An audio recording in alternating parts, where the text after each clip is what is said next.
সাভারে ব্যাংকে ডাকাতির চেষ্টার অভিযোগে একজনকে আটক করা হয়েছে। বুধবার রাতে সাভার পৌর এলাকার বাজার রোডে জনতা ব্যাংকে এই ঘটনা ঘটে। আটক আমিরুল ঢাকার ধামরাইয়ের রূপনগরের বাসিন্দা। স্থানীয়রা জানায়, গত রাত ৮টার দিকে ৫ জনের একটি সংঘবদ্ধ দল দেশীয় অস্ত্র নিয়ে ব্যাংকের গেটে যায়। একজন তালা কেটে ব্যাংকে প্রবেশ করলে ডিউটিরত আনসার সদস্য তাকে জাপটে ধরে চিৎকার দেয়। এ সময় ডাকাত দলের বাকি সদস্যরা পালিয়ে যায়।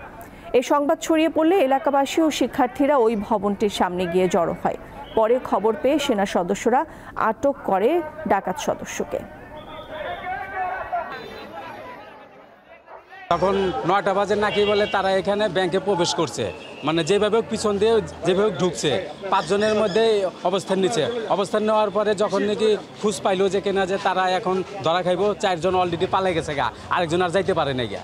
ডাকাতের কাছ থেকে আমরা উদ্ধার করি দেশীয় অস্ত্র এবং হচ্ছে কি রড কাটার, চেনস।